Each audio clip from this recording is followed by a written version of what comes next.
Evening and welcome again to Recovery with Ike. As from today, we're going to start drilling down into the 12 steps of recovery from drug addiction. And the first step is to just admit it. Yeah, it's simple. Admit that your life has become unmanageable. Admit that you are powerless over substance and that your life has become unmanageable. Now, this is a difficult step to take on because often you don't want to admit it to yourself, but it is the first step because you can't solve a problem if the problem isn't well stated. Yeah, there's a saying that a problem well stated is a problem halved, and this is definitely that first step to recovery. Now, you may not want to admit it because when you started out taking whatever substance it was usually there was fun involved with it.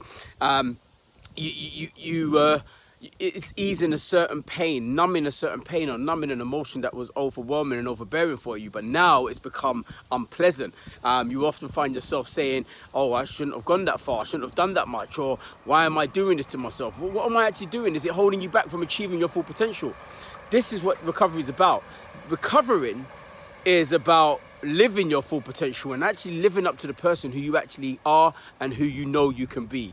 And the first step of that process is actually admitting that the substance is becoming unmanageable in your life. Your life is becoming unmanageable and the substance is just overbearing. Simple as that.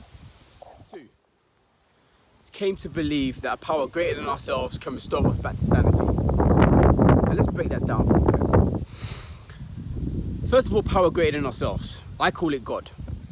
Yeah, I praise Jesus as the child of God. I am a child of God. But there's a power greater than me that's emanating throughout this universe. And if you come to believe that, then you are in a position to hand over the power to that power greater than yourself. Because you've got to then be able to say, all right, I can be different. I can live a life different to what I'm actually living.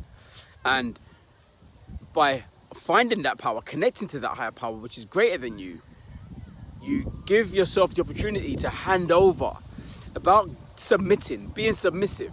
There is a certain element of there that you don't want to be vulnerable, but it's in that vulnerability where the real power comes, because you will hand over to a power greater than you, and that power will restore you back to sanity. Step 3. Made a conscious decision to turn our lives over to the care of God as we understand Him. God as we understand Him.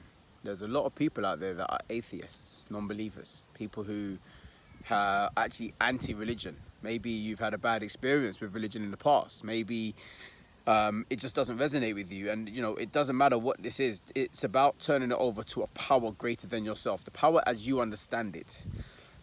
Yeah, some of us call it Jesus, some call it Allah. There could be a multitude of different religions. It might just be universal energy, but by making the decision to turn it over, you're not only letting go of the steering wheel of your life. You've got to remember, it's your thinking that's got you where you are today. Now, I'm not saying there's anything wrong, but we're trying to create a different outcome here. Yeah, so you've got to allow for a higher force, a stronger power, a more powerful entity to take the steering wheel of your life. Now, when I say that, it doesn't mean that you completely relinquish all responsibility. This is a proactive program. This is a program of it's a pragmatic program. You are it's practical.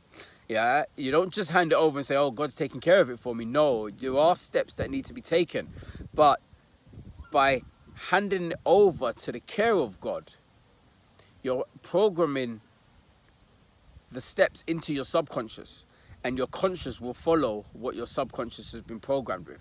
Yeah, thanks for checking me out for today. Make sure you come back tomorrow as I cover the next couple of steps in the process of recovery. I want to say thank you to all of the people that have been connecting with me, for the team at the Child of God who have been, spurring me on.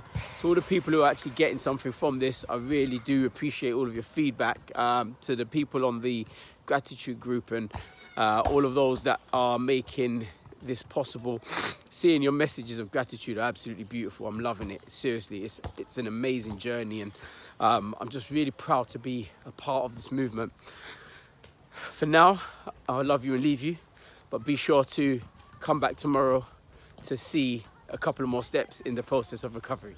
Thank you. God bless you.